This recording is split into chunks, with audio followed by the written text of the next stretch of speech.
meeting for July 12th to order. Can we get a roll call, please? Alderman Strelchuk? Here. Alderman Bushy?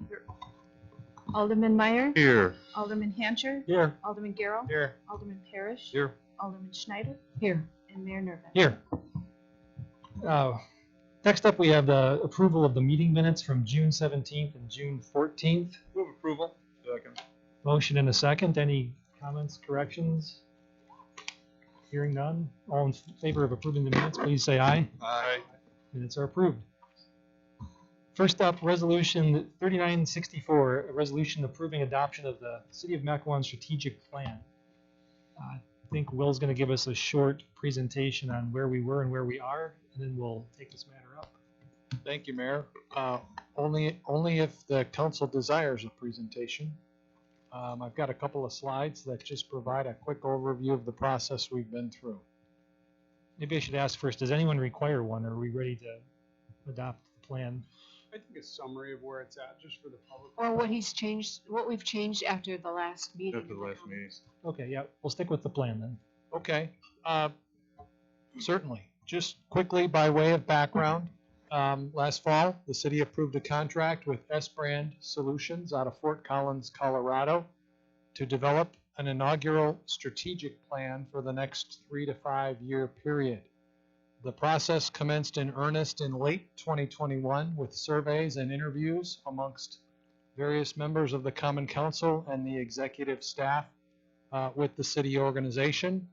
This culminated in a workshop meeting amongst the council and senior staff back this past February at North Shore Country Club. It was a one-day workshop session where council and staff collectively identified key focus areas, goals, outcomes, projects, priorities, what have you, that worked their way into the plan document, which we reviewed at this committee of the whole last month with S-Brand's president and the principal on this project, Cheryl Trent. As covered last month during the workshop here, 5 key focus areas were identified through the strategic planning process. These are similar to what are some of the guiding principles that have helped steer the city over the last number of years relative to budget and long-range planning. These include capital planning, customer service, financial stewardship, public safety, and quality of life. These are each contained as separate sections within the strategic plan that is before you tonight for adoption. As outlined in the memo that accompanies the plan this evening, next steps pending adoption this evening would be to formalize the implementation plan, which will accompany the strategic plan and address each element within the 5 key focus areas outlined in the strategic plan document. The implementation plan will be reviewed quarterly with the Common Council. We would anticipate that first review will likely be later this fall in connection with the budget development process that we'll be undertaking here shortly. The plans, both the implementation plan as well as the strategic plan, will guide budgeting, long-range capital planning, and long-range financial planning that the city and the council and the staff will likely be engaging in over the next several years. And once adopted, we plan to share it publicly via the city website with our city employees throughout the organization and our local community partners. So that's just a brief overview of the plan that's before you for adoption this evening. Based on the feedback that was provided from Common Council members at last month's workshop meeting, those changes have been incorporated into the document before you this evening. We received some verbal comments here at the Committee of the Whole workshop. Those have all been incorporated into the plan. And we also received some written comments, specifically from Alderman Parrish, who shared those with staff after last month's meeting. So those have all been incorporated, and the plan is recommended here tonight for adoption by the Committee of the Whole and eventually the Common Council this evening. Thank you, Mr. Jones. Does anyone have any questions about the feedback they might have given and how it was incorporated, or are we generally comfortable with how it turned out and ready for a vote? I guess if we're ready for a vote, someone could make a motion to recommend it onto the council. I move to recommend it to the common council. So, motion and a second. Any further discussion? Hearing none, all those in favor, please say aye. Aye. Aye. Any opposed? It's recommended to the council. Thank you. Thank you. Next, we have item 4A, District 8 automatic vacancy and potential for a special election. I think the city attorney is going to give us a brief overview of our potential options. Sure. So this chart will look somewhat familiar. It is a kind of condensed version of the chart that was in the pack. There we go. Was in the packet. Effectively, this lays out the options of potential dates that you could look at, starting with the earliest date that we could use. Again, keeping in mind that one of the goals was to avoid overlapping elections so that you didn't have two different ballots out within the same areas. So the earliest that you could look at an election date would be January 3rd of next year. And then the latest that you could do would be April 4th of next year, April 4th being the just regular spring election cycle. That would be part of it. So in reality, if you're looking at it, any appointment that's made in January, in terms of an election, likely then starts in February.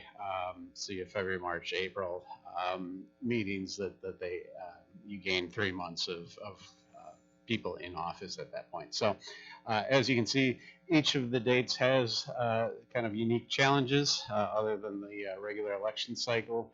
The first date you have election, the actual election, January 3rd being the day after the holiday, not really the day after, but it's close to that January 1st date, and so there's some concerns there. The second date, which would be probably staff's recommendation if we were going to use something other than the normal primary, would be that January 10th date. The challenge there is that the 10th and the primary date of December 13th are both council meeting nights, and so there may be a need that Madam Clerk might have to go attend to election duties instead of being here. We'd figure out a way to cover that. However, on the 17th, you have Hanukkah during that period, which would cause problems for the potential primary date if you had the primary at that point. And that is likewise true for the next two options as well, that you end up with primary dates that end up bumping into the holiday period as well. So those are kind of the options, and really what we're looking for is a direction as to which one we'd like to look at going with. And as you see, not on this chart, but the one that was within the packet, the actual ordering of the election will take place closer to the election. There's statutory time frames when we need to do that, because that triggers things like nomination papers being circulated, those types of things. But this will give us the idea of what we're shooting for, so that we can make sure that we get it on the appropriate agenda. Alderman, or sorry, It's me. Alder Bushy. So Alder Bushy. if it turns out that there's only two candidates, what happens regarding, is a primary date then used as the election date? No. So if you select an election date and there is just two candidates, then you just don't have that primary. You still use the election date, because that's the date that you're really setting. All of the other dates fall into line based on the election date that you're setting. I think we have to presume that there might be a primary, because you're picking a schedule of events, and if there is a primary, you have to plan for it. So before there's any other comments, I'll just share where my head's at. I'd rather fill this sooner than later, so I was gravitating towards the January 10th date myself. I mean, the only ones that inconveniences is us. And since we all created the situation, that I think it's the most fair. It keeps all the dates away from holidays or close to holidays. I think it will maximize potential participation in the election, and that's really what we should be shooting for at this point. So I'm happy to hear any other comments. I would really not want to wait till next April if we could avoid it. Alderman Giro. I'm comfortable with that. I think I got an email from our council president that he needed somebody for public works, so I'll step up and fill in the void over there through the time. And but I think that I'm comfortable with that. It would be either be that or it would be a regular election cycle. That's about the only two times you could really pick out of there. That almost sounded like a motion.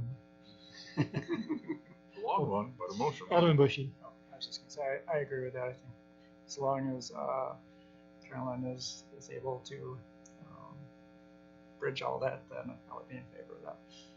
Carolyn's got a very capable staff. So I'd make a motion to recommend, or a motion, Motion to recommend. Recommend. motion to The 10th? recommend the date of the 10th. Second. Motion and a second. We're just recommending this to the council. And subsequent dates. So all those in favor say aye. Aye. Aye. Any opposed? The 10th, it is. Fantastic. Thank you. Next up is a discussion concerning proposed amendments to the city's incentive policy for tax increment districts 4 and 5. So for those that may not know, those are both along the South Fort Washington Road corridor. And Assistant Director Zader is going to give us a walk through that, the proposed policy change. So I have the, basically, Economic Development Board over the last year has been looking at changes to the TIF policy plan when it comes to economic incentives. So I put a couple slides up there just to give you some refresher on the whole TIF districts 4 and number 5, where they are and what the status are of them. So right now on the screen you have TIF 4. This basically goes from Mequon Road down to just past Stein's Garden Center. This was created in 2012 as a conservation rehab district. It'll close in 2039. Right now, it has an increment value of about 10 million with a cash fund balance of $572,000. There's currently no projects that are receiving incentives in TIF 4. TIF 5 created the same year, same criteria. Currently, the fund balance is about $775,000. Current incentives, there's 3 projects that are getting incentives. 2 Concord projects that were part of the old Christ Church site, and then more recently, the Life Storage Building is receiving an incentive. So these are the 3 incentives that are currently in place for TIF 5. So our current policy is based on the project plan and a resolution that was approved about the same time as the project plan. So there's basically 2 options for Economic Development Board. There's a fast track option and a case-by-case option. The fast track option, it's very formulaic. I have the formula over on the right-hand side for you. It requires $1.5 million value above the current improvement value. It's a 15-year pay-as-you-go maximum. There's a 5% incentive for a single parcel development, and then a 10% incentive for more than 1 parcel. There's really no discretion by the board in these cases. If you meet the fast track formula, you get the incentive. And then on the other end of the spectrum, we have a case-by-case option, which allows the Economic Development Board with common council sign-off to approve basically any variation to an incentive. And the board felt there was needed something in the middle. There's one end of the spectrum is very formulaic, the other end is very wide open. So they were looking for something else in between that would allow them to market the site or market the districts that would give a little bit more direction to developers. So what we looked at, a couple options over the last about 6 months or so. Facade grants, site plan improvements, increasing the incentive amount and type, having targeted uses in sites, purchasing property, having a demolition requirement, and then public streetscape improvements. After all the discussion, the Economic Development Board basically recommended the increased incentives, the amount and the type, having targeted uses in sites, requiring demolition for tier 1 only, which I'll get into, and then the public streetscape improvements. They did not think facade grant improvements or site plan improvements would have been the biggest bang for their buck in the district. They also, while they felt the council should look at maybe purchasing the Port Zeller site. That was not something they were going to put in a recommendation. So what they came up with regard to a new incentive, this is called a tier 2 incentive. The tier 1 incentive basically just is the fast track formula as you saw it previously. So this is a tier 2 incentive. So this is a 15% incentive. It's based on either combining any two parcels in either one of the districts or having a high priority site with a high priority use identified. This also allows for an extended term, more than the 15 years, and it affects flexibility in financing. The reason for the last two, and I put an example down here for you, with the additional incentive, you could run into a situation where the payback length is going to go well beyond 15 years. And we're running up against the clock with regard to the closure of the TIF, which maxes it out about 18 years currently. So we'd have to use a different financing mechanism, either pay it up front or pay it at certain points during the pay-as-you-go to bring that payback length down to 15 years. They identified a number of high priority sites. You can see on the map, they're in the gray. Up on top there's the US Bank site, the north end of the pavilions, and then you have the intersection at Donges Bay, and then at the bottom of the TIF near the Port Washington Lane. So they felt these were the biggest priority areas and sites, and they felt that they should be rewarded with the higher incentives if somebody would develop in those areas. Other than that, I think you're aware that we did have the contract for the streetscaping improvements, so that's already underway in process. We estimate that'll be completed sometime in 2023. We'll have a updated plan for you, I would assume, probably within the next 3-4 months. So at this point, we're just looking for feedback and hopefully a blessing on the changes to the policy, or if you have any other questions, we're here to help and answer. We have 2 members of the Economic Development Board that are also here this evening. If you have any questions for them, I'm sure they'll be happy to answer as well. I have a question. Alderman Meyer. And then In tier 2, which is what we're talking about, would it be more beneficial to have a minimum life of the TID before allowing somebody to go in for it? What I mean is that if there's only 5 years left in the TID, they would not be able to apply for it, or maybe 3 years left, not just by having it inside of that they're automatically granted for it. Put some kind of limitation on it. Number one, that may force them to move a little faster than what they normally would in doing that and help develop that a little bit better.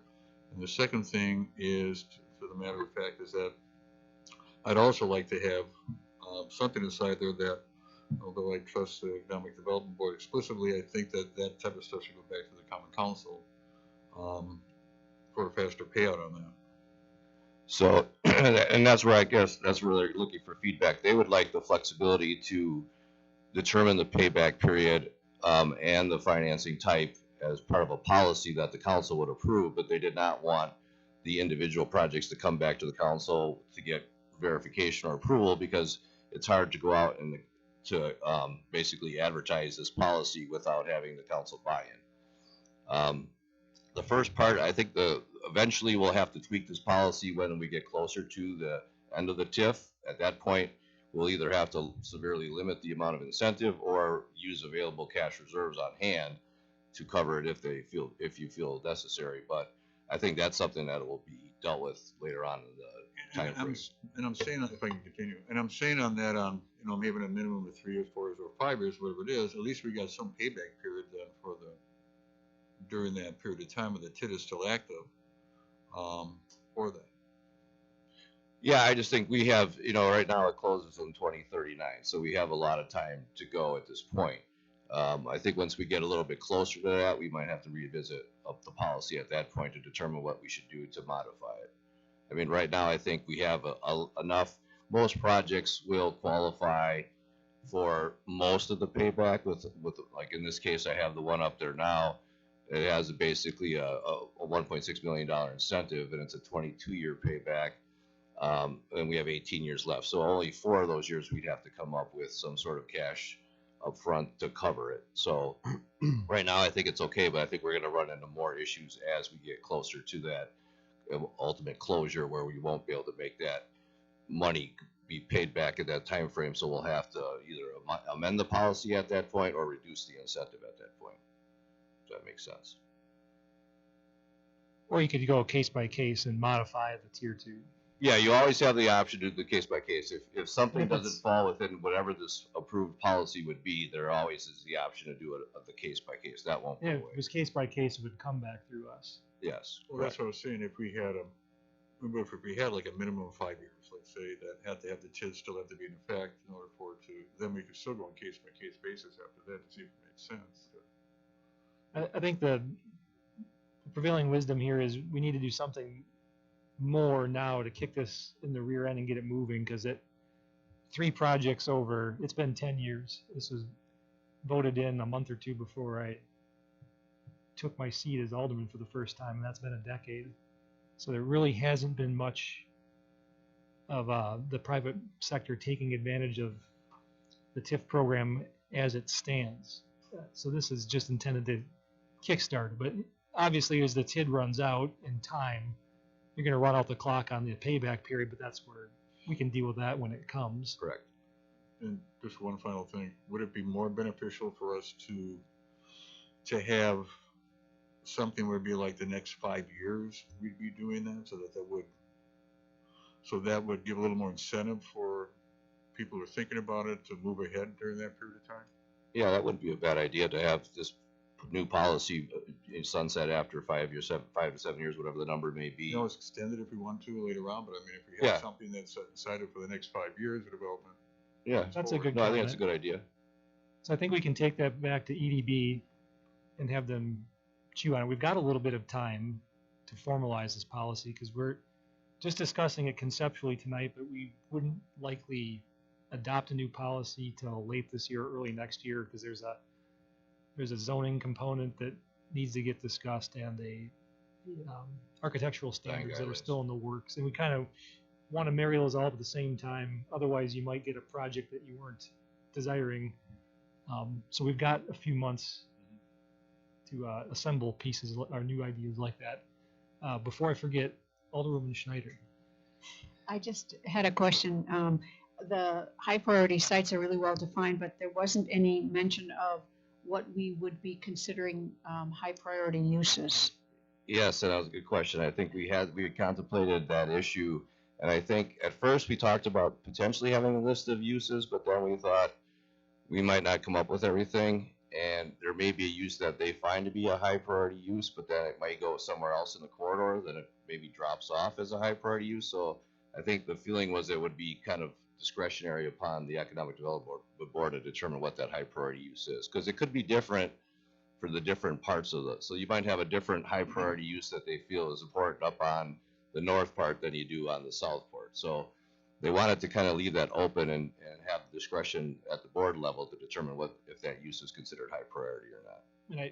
So someone would apply and you would say this isn't a high priority use without any previous guidance? I think we would probably have some staff guidance, and then we would take it to the board for their input prior to any incentive request going forward. I think there's a rezoning component to this that's going to be discussed over the next few months. That's also a way we'll signal through those potential zoning changes, or what we think. It's a little bit of a hint what the high priority uses might be, at least Yeah, by for way the, of the zoning changes that might be proposed. for the most And I part. just have one comment too, besides my question.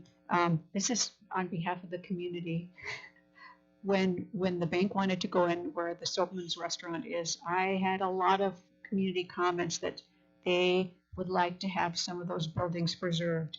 I know they're not historic by state governance, but, and I'm sorry that we can't incentivize someone to, in some way financially, short of our short-term revolving loan that we give to businesses, to rehabilitate some of those properties. And I'm just telling you what the community feels on that. I mean, it is possible. One of the things that helps a little bit with the tier 2 is that we took away the additional 1.5 million in value. So in theory, someone could come in and renovate Solomons and then still get an incentive. It just may not be enough to make it worth their while. If that's something that, if the council is concerned about and would like to see, because I think Ferrante's is also for sale right now as well. If they're concerned about those 2 sites and want to incentivize those buildings remaining, I mean, that's something we could look at to include in the policy to further incentivize those buildings. Because right now, with incentivization at 15%, I think the thought was that maybe someone would come in and maybe purchase the Sobelmans and the neighboring hotel at one point and demolish them both and do a bigger project. But if you feel that we want to keep those buildings as is, we could further incentivize those specifically in a targeted approach. Alderman Strelchak.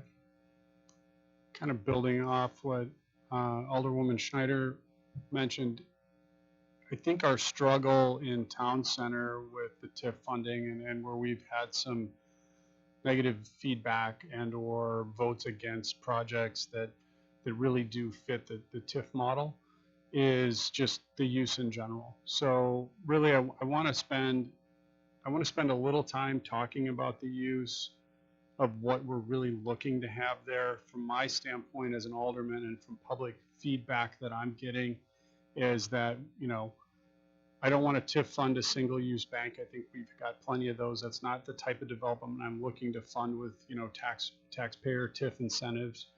I understand how the formula works with a TIF. I'm also not looking to fund fast food. I'm not looking to fund, you know, multifamily unless it's, you know, well, you can't state legally whether they can own or rent, but I'm not looking to fund multifamily. And those have been kind of the rub points on council as to where we really don't want to support that and give, you know, tax incentives to those types of business. So I really do want to kind of clearly define, and I'm going to put a little burden back on economic development. I know they do a lot of hard work there, but just to define really, you know, what it looks like to them and what it looks like to us as a community for, you know, how we can develop that area. I agree that there's some reinvestment that needs to be made there. That is our entryway into the city. That's our first and, you know, and biggest, you know, tax base within the community, you know, prior to town center coming on board. But, you know, for me, the use is the most important for what goes in there. I agree with what Alderwoman Schneider says. If, you know, if we can preserve, let's say Ferrante's is for sale and the Solomon site's, you know, for sale, obviously. If we could preserve a restaurant use in that site and a redevelopment for a restaurant and incent them that way to have a quality sit-down dining type restaurant. I'm all for that. The community's all for that. All of our city surveys have backed that. I think if we lay it out clearly from the beginning and we state what we're looking for, it's going to be a little easier for developers to see and understand what their opportunities are within the community. What I don't want to do, and what we've been criticized on council is doing, and what we're about to enable somebody else to do, maybe on economic development, or is the ability to pick and choose winners and losers based on personal opinion. So I do want a clearly crafted list of like kind of really what we're looking for, even if they're broad categories, and what we're not looking for. I think the mayor hit hit the nail on the head a little bit, that the zoning that we'll work on this will kind of dictate that, because obviously if there's a use that's not permitted in the zoning district, we're not going to consider it a high priority use on that site. It may need to be pared down a little bit beyond the zoning, but I think that'll be a good mechanism to accomplish what you're talking about. And the zoning in this part of town is distinctly different from town center already, and it's not going to be changing drastically, but there might be a little bit of blending the different business types so the flow is a little bit better. But I'm not looking at like wholesale changes. It's more like tweaks to dial it in just right. Yeah. But certainly that would be part of the discussion there. Yeah, and agreed. And committee of the whole is really the place where you get to vet those things and share what you're looking for and hoping for in a plan. And that's just kind of what I came forward with. I understand that it's well under control. Alderman Boucher. I first have a question, and that is under the current 10%, that 675 line would be 450 for tier 2. What was that? The example you have up there right now. Oh, I'm sorry. So that one currently they would be getting, instead of the 675 line, it would be 450. They get 10% if they combine two parcels right now, and 5% if they did not. And so in this scenario we have with 15%. This is 15%, so this would be either A combination or a high priority site with a high priority use on would get the 15%. So I'm just trying to establish, if we don't do anything tonight, the example you have, what would be the bottom line for the developer? If we don't do anything tonight and we keep it the way it is, right now they get a 5% incentive on a single parcel and a 10% incentive on a combination of two parcels. So it's a 675 line that would change to, It would change, so basically your gap is $1 million, so you'd be getting 1.5. so the total incentive would still be well over $1 million. Correct. I mean, And we only have 3 in the last however many years. 3 and 10 years. 10 years. So, with everything that I've heard in the past regarding the TIF districting, I just don't see a great reason for, from constituents, in regard to this. I know this is a change in an existing one, but it still doesn't seem like we're getting very far, that it's more of the area itself that's having issues with development. Moving it up, I don't know the impact, and I'm not sure how well residents will be looking at that.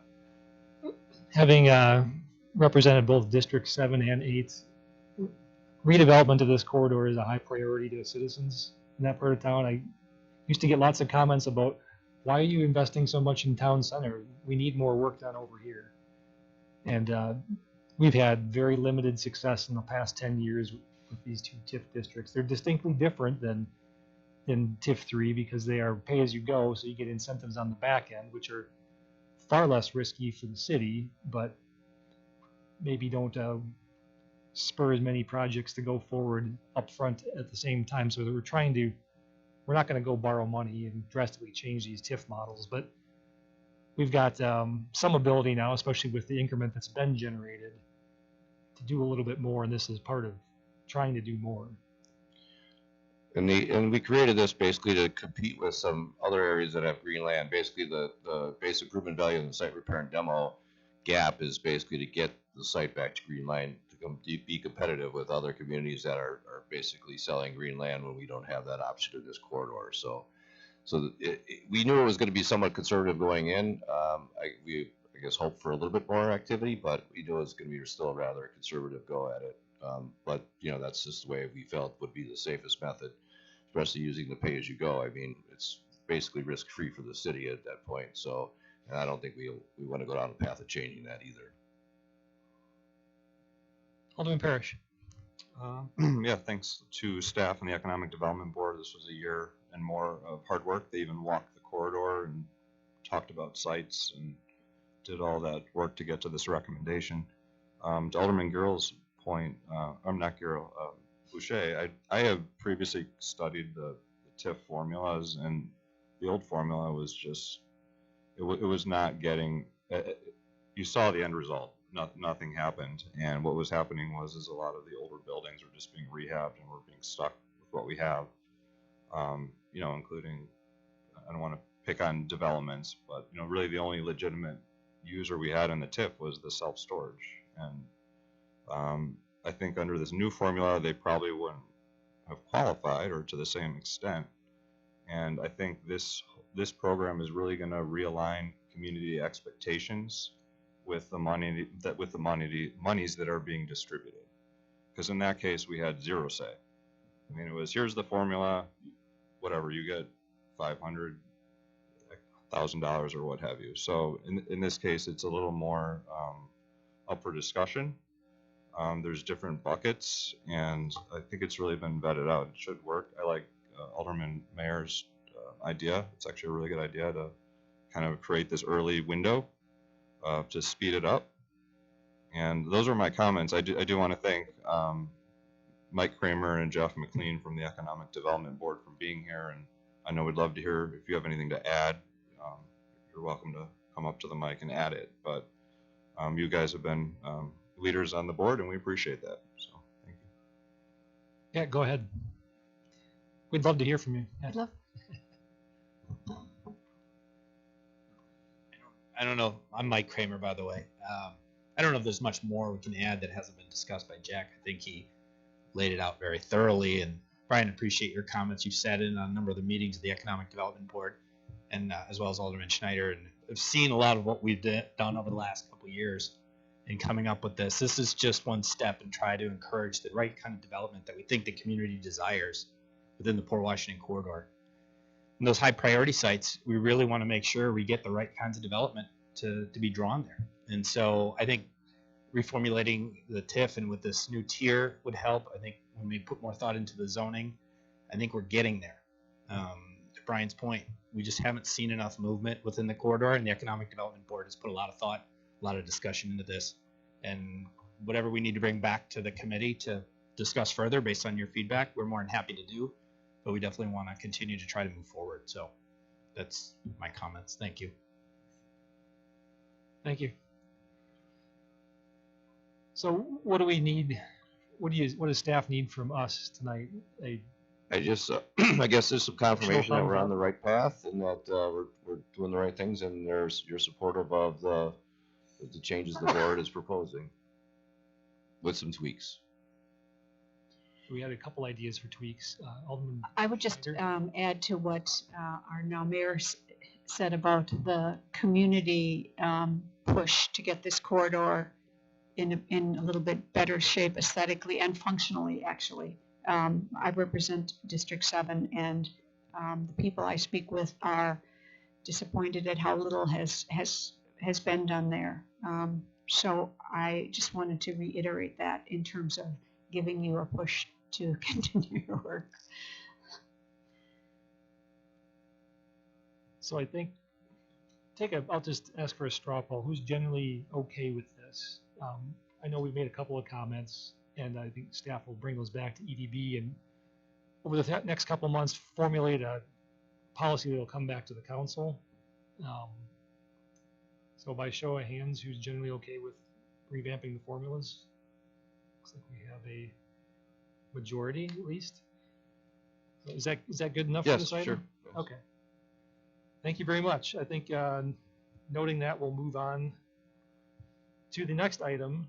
We have a consultation for proposed residential development consisting of 36 single-family homes and 51 single-family condominiums located on 107 acres west of Bear Road, south of Dodgers Bay, and north of Lily Lane. I'll just briefly introduce. Jack? Yeah, I'll introduce the project, and then a representative from Newman Development will be here to kind of go over the project itself. Before I show the plan, Alderman Parrish asked us to put up the kind of land use in the area to give you a perspective of what's around this area. So this is basically the site includes this piece as well as some of these other green parcels here. So you can see the gray is an industrial, and then we also have some residential, some critical environmental. The red line is the sewer service boundary, which kind of goes through the property and kind of a unusual location. So as part of this project, they would have to amend that boundary to include the rest of the land within the sewer service district. In terms of the project, so this is the proposal. This may look familiar in terms of the site. This is what Miller Marriott presented, the same location to you a number of months back. They actually were proposing 55 single-family homes and 116 plex units. This proposal is a lot less in terms of density. There's 36 single-family homes and 51 single-family condominiums. It's based on an R4 yield. There's also a large 41-acre public park, and then also open space throughout each of the two developments. I guess I'll let the developer go on and explain their rationale for developing the site, and we'll be here to help answer any questions that we have. Take it away. Great, thank you. My name's Steve DeClean. I'm with Newman Developments. So, you know, you've got a site at the edge of industrial. Yeah, keep that a little closer. Thanks. You got it. So, you know, we've got a site kind of at the edge of industrial where industrial and residential are kind of coming together. There's a lot of green space. It's a particularly attractive parcel just from a natural resource point of view. It hasn't, the industrial market in this particular location just hasn't developed over the past couple decades. And I think it seems like a natural conversion of the property from industrial to residential. I think the plan isn't necessarily really pushing density or anything. It is going to live like two completely separate communities. The northern community would be a single-family condominium community. I'm envisioning mostly ranch-style houses. I'm envisioning a tighter feel, probably an older demographic, though not limited to that. And then the 36 lots to the south are more traditional, what we've typically seen in Mequon. It's all owner-occupied housing. There's some connectivity with trails that I think every good development's had here for the last couple decades. And then they are going to have there's going to be some stormwater management and some ponds. Then there's going to be some sharing between associations. But other than that, you can see there's no vehicular access from one to the other. So I expect them to live and to live separately. So, you know, it's a little complicated in a single family condominium, but I know that's not the only one in Mequon. I know that's been done. That would be on a private road. That would feel like a private road. It would feel tighter and smaller. It wouldn't feel like the wide city street, and the houses wouldn't be as far back from the street. So, I mean, it would feel like a tighter community up the northern piece. And then obviously the southern piece, those would be full public roads. So the main questions here is, you know, should I continue to advance this? Is there kind of a level of support from council? Number one. And then there's also a really important conversation about a lift station. The sewage, there's some limitations with the sewage flows. In order to get the sewage from here into the treatment facility, it's going to need to be pumped somewhere. So we've got some solutions for that, but that's also a conversation I'd like to have now. Did I miss anything, Jake? No, I think that's it. Great. All right, I'll maybe recap where I thought we left off with the last proposal. I think there were concerns about the density of that particular proposal. This is just a hair over half as dense as that one. And then there was also the question of the land use. It's been industrial for a long time, I think over 30 years, and hasn't been developed yet. But there may be a lingering concern that we're running out of sites for larger industrial projects. I'm not sure that this one's ever going to make it. It's had a lot of chance for 30 years, but that was the nature of the conversation last time we entertained the last project. Is there any comment from the other committee members on this particular project? You'll get to go first this time. No, Schneider. I just would like to get some staff input about the sewer issue. I think of the conundrums with this place, this might be one that might be a challenge. Yes, it's Krista. Here she is. So there are two issues with the sewer. The first is that this parcel is actually split, where a portion of it is in the sewer service area and a portion of the property is not. So one of the first requirements would be, assuming that they decide to be served by sewer, that there would need to be a sewer service area boundary amendment to include the entirety of the development. There is a lift station on Enterprise that could otherwise serve the development. It is a private lift station, and with an agreement with the business association, it could be served through that, or they could install their own lift station. The topography is such that they couldn't be served by gravity to the existing main. But that's an open question as to whether the existing private system has any interest in accommodating additional users, I assume. I have not contacted the owner, so I don't know. The capacity should otherwise be there.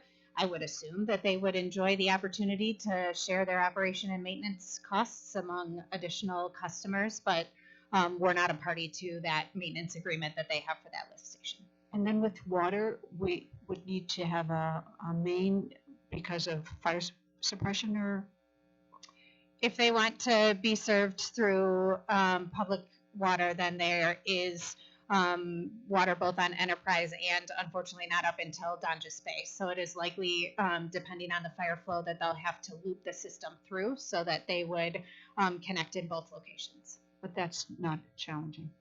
If I may, we knew about the challenges of the water, and that's not a problem. That's kind of in the deal. The lift station does present more problems because there's some issues with, if the sewer would be a public infrastructure, I think Kristen isn't comfortable taking the sewage from public infrastructure into a private lift station back to public infrastructure. That was the issue we had in our meeting.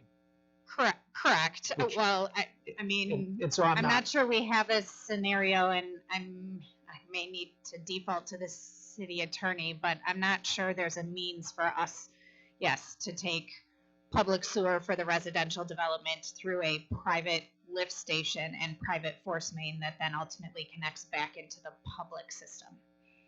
Which leads me to my conclusion that I believe the best way to proceed is we would upgrade that lift station to your public standard, and then you would take dedication of that lift station.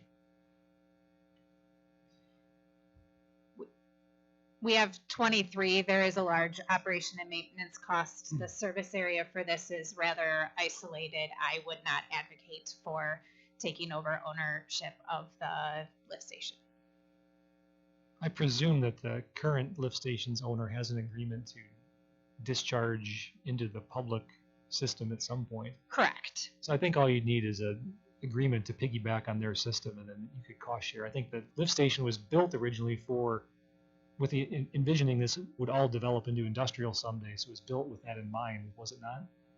I think the applicant's point is that then the site itself would also all be on private sewer that then discharges into that private lift station that then ultimately goes into the public sewer. Said differently, the problem that I've got is I'm not willing to install a private sanitary sewer main system through the traditional single-family subdivision. I don't want to sell homes to people and tell them, by the way, the sewer mains in your streets, everyone else in Mequon, those are public, but just so you know, these are yours. That's the problem. Yeah, not everyone else in Mequon. I mean, we have other private systems that ultimately discharge into the public system. In fact, later on the agenda tonight, you're contemplating one. So that's something we could look into. I don't claim to know the nuances and the legalities of doing that. Maybe no one here does right off the top of their head. So let's park the sewer issue. I think it's probably a way to work through that. Like the Public Works Director says, we have other areas. Some of them may be a little bit smaller, but it's been done before. But not every HOA wants to be their own sewer utility, I'm sure. Right. So let's couch that conversation for a second and see if there's any other comments from the committee. Everyone's looking at me, but I'm letting everyone else talk, so. Okay, Alderman Strelchuk. I'm gonna just briefly mention something with sewer. Just the litmus test for me is that it doesn't cost the rest of our taxpayers additional funds to expand the sewer to support one development. It should be a net neutral for the sewer utility users. They shouldn't be funding this. So if it passes that litmus test, and however we craft that in something reasonable and manageable that's sustainable, I would be more supportive of that. But it sounds like you have hurdles, you'll work that through. That's the rest of that comment. But it's an automatic no for me if expanding to this one subdivision, other sewer utility users would pay more money.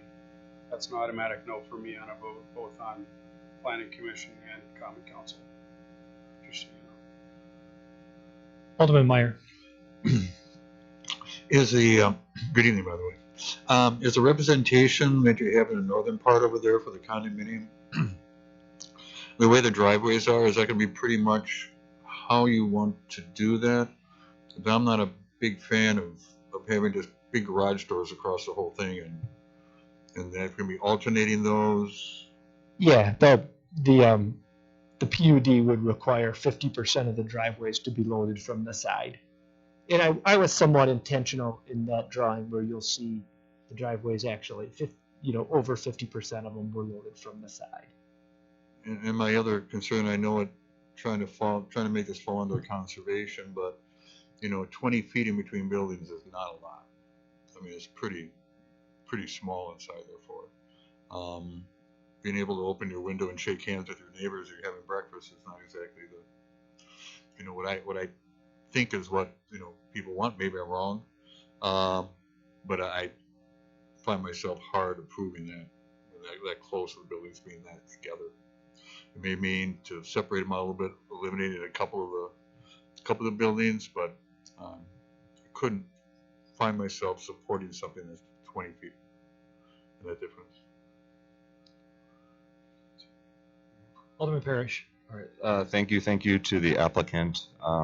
Thank you to the homeowners who I believe are here as well and have been coming to listen. I don't mean to advocate against residential here. I'm trying to respect the land use plan, and I sense that the homeowners are looking to sell, or the property owner, and that's why we keep getting these large residential subdivisions being proposed here. It is a beautiful piece of land. It is basically utility served, which is incredibly rare to find these days in the city. So, I mean, you will get proposals repeatedly on this over and over again until we cave, or be patient for what a land use plan calls for. And the community is required to put forth a land use plan so that it can have controlled growth over a long period of time. And yes, the current industrial park was deemed to stabilize much slower, and I understand that we had to feed the TIF, but it's really the opposite case today. There's almost no space available in the industrial park. There's no parcels over 10 acres left. Jack, would you mind going to the land use plan? So the next time that a Rockwell needs to do 100,000 square feet, we're done. Okay, we're done. So if you're telling me that the land immediately next to the industrial park is where we want to start up residential, that's fine. We'll make the whole center of the city residential. But if you want to kind of have a contiguous industrial park, and kind of respect where we were planning on going all along, I think that's where I'm at. I can never see myself going, unless we have an alternative plan, like here's where the future of industrial is going to go. But I think it's extremely important to keep our taxes low, that we have commercial and industrial development. So, I mean, this could be nearly 1 million square feet in industrial space. That's where I'm at. I know Newman has done terrific developments throughout our city. I know the homeowners want to sell. I'm sorry, this is how I feel. I get very apprehensive when the land use plan is being challenged like this. Thank you. Any other comments from the committee? Alderman Hancher. Well, this is in my district, and I know it's been up before, and I don't know what the answer is, because it's not, the business development is not want to go there. So it keeps on this. So if you want business development, that's great, but there's nobody that wants to expand out there. So that's why the homes development keeps on coming up. I don't know if this is the right one or not, but I know that we have to make a decision on whether we want to go full throttle and make it just completely industrial, or do we want to continue to entertain the idea of making it part residential? Because right now it's just sitting there, and it's businesses haven't expressed interest, but we've had residential have expressed interest in this land. One of the benefits of it would be that you would have in the southern part where you utilize the public use of parkland there, that I could see being an advantage to the city. As it stands now, it's just there. It's not being utilized at all for city use. So we have to make a decision whether we want to pursue residential or not. And at this point, it's been residential that's been looking into this. So I have a question for staff. How long has this been zoned industrial and not moving on the market? It's been zone industrial for probably 40, 50 years, my guess is. I know back in the 90s, maybe, there was actually a Bear Road subcommittee that met to determine the land use for this area, and I think They were split, and I think they ultimately, if I remember correctly, they decided they thought it should be residential, but then the common council wanted it to remain industrial. So we've been deciding this land in terms of what it should be for, probably 30, 40 years. And it's a tough site, from the industrial standpoint, it's tough because it's just not near a major thoroughfare. It's far away from the freeway. I mean, this area was originally zoned industrial because of access to the railroad tracks. It's tough for industrial or residential in some aspects because of the industrial around it. So it's kind of a buffer site between the two. That's why the Plex option made some sense on part of the site. I think single family here does work. We are exploring other options in the southwest corner of the city to expand some industrial back kind of down in this area here. We're challenged a little bit here by some of the ownership that's changed hands over the years. Land trust owns a pretty large tract of land and the city owns some land, but we are looking at potentially an industrial area over this area, which at one point actually was mostly owned by MLG, who wanted to do another industrial area back then, but the city didn't really have an appetite for another TIF at the time, so they eventually sold that land back to the farmers. So I think this site's been kind of bantered back and forth for a long period of time. In the 15, 16 years I've been here, we've made approaches towards astronautics and air gas to come to the site. We've offered to expand the TIF to that area. We just weren't successful with landing any industrial users. We've entertained, prior to the latest two residential developments, we had one back in 07, 08 that wanted to do a side-by-side development here. So I think what we really would just it'd be nice to get direction on which direction we want to go with this site in terms of residential versus industrial, so we can better guide people going forward. Alderman Parrish. Thank you. Just two follow-up points. First of all, why would someone come and develop this site when you had all that land in the business park all along? It was sewer, water, ready to go, pad ready. So that's your answer for why it took 40 years for the demand to get to this point. So if you were listening, I just said there's nothing left. So this is it's a policy decision, to Jack's point about, the future of industrial. The next time Rockwell does need a large space, I assure you we do not have it unless we look at that southwest quadrant, which will require a large investment. But I do encourage city staff to continue looking into that. I think it's a great idea.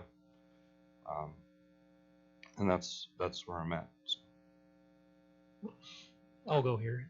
I share Alderman Parrish's concern about needing an outlet for industrial. That's an important component of our tax base.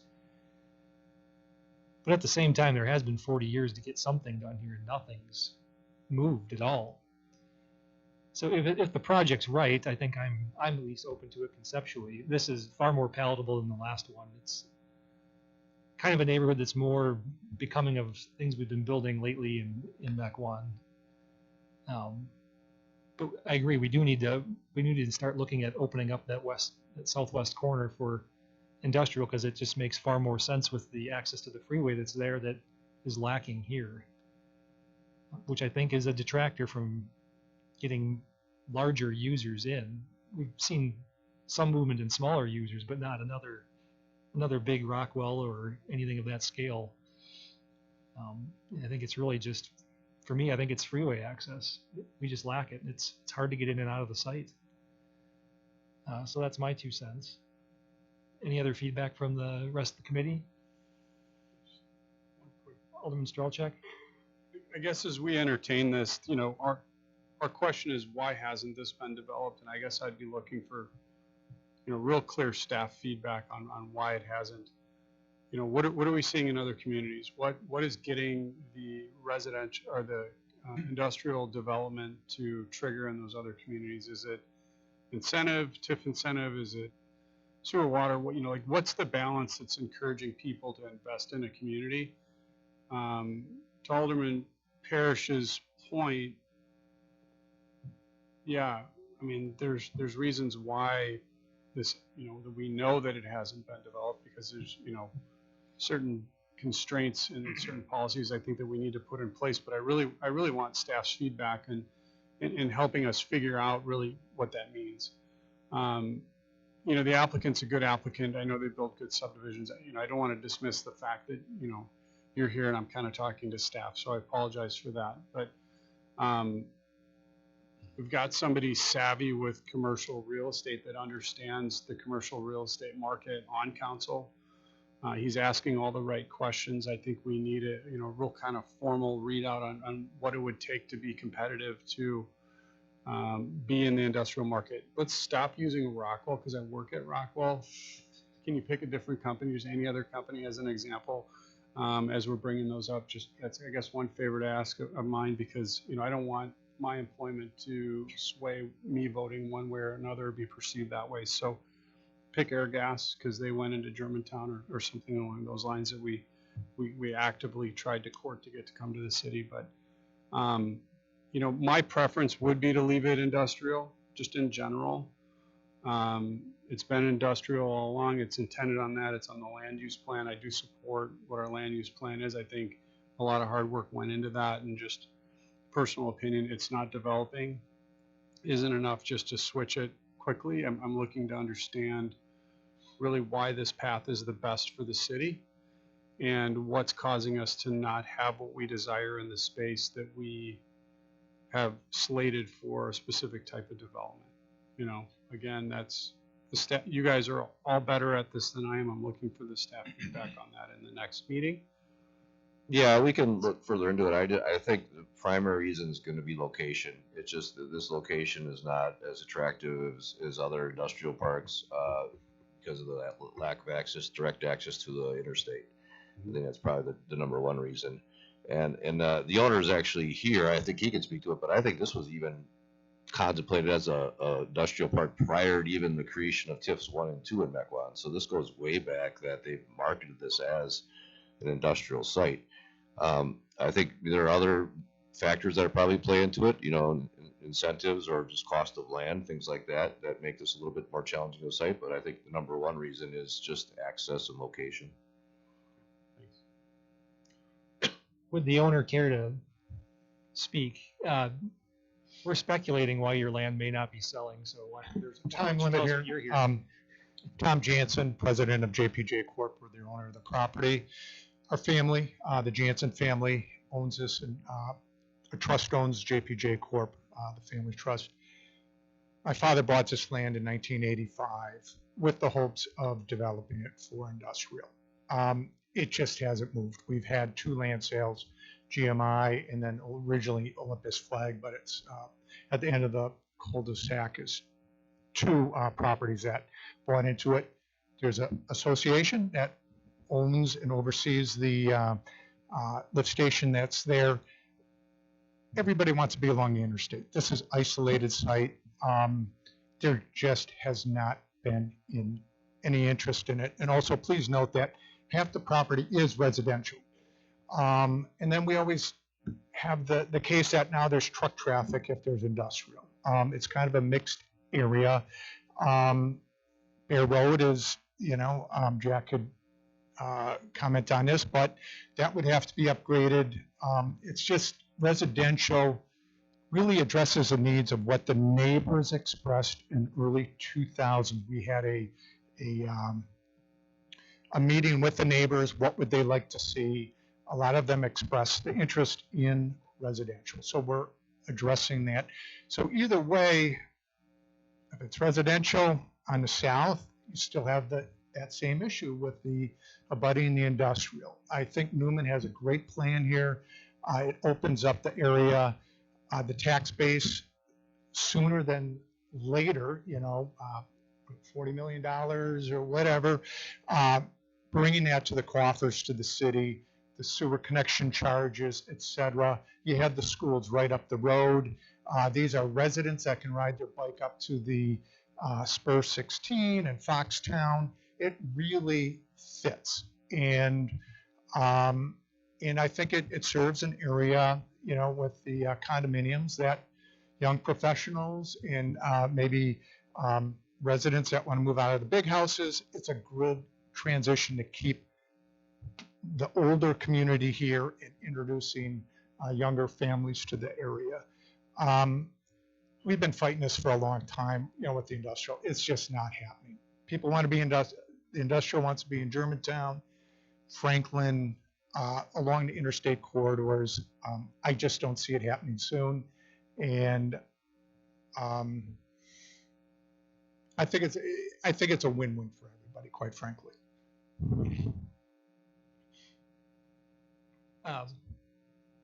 Any more comments, or I'm going to try and get this rolling here. We got another meeting to start. In 5 Yeah, so I do want to kind of chime back Okay. in. You know, you're sending a strong message to me here with, and I do want to get just some official feedback before I leave.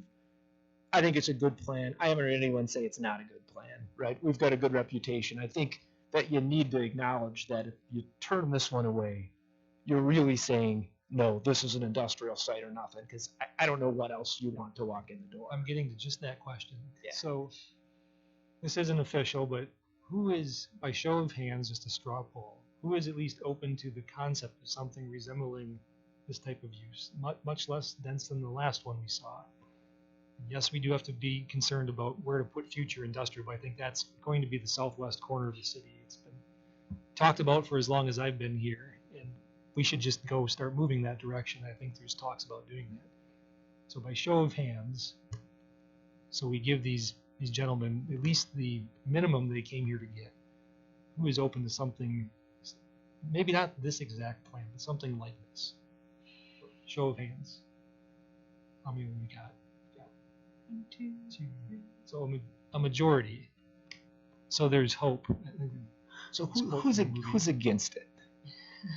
Right, Brian, obviously. Yeah. Yeah, I think we've given you enough feedback for the Well, purpose of a concept review. So, listen, thank you. I'm gonna drop $100,000 the next time I'm in here. So I get that, but I don't know what to do here, right? So it's just not that easy. So I think, I mean, obviously, I don't have to agree to not. I respect your opinion. I don't agree with it, but I respect it. And was there another no? Okay. I think there was at least one more. Okay. I counted 2 no's. I was a no. You were a no, and Okay. Alderman Parrish was a no. Thank you. Was Great. you a no? Wanted to keep it? I'm open to it.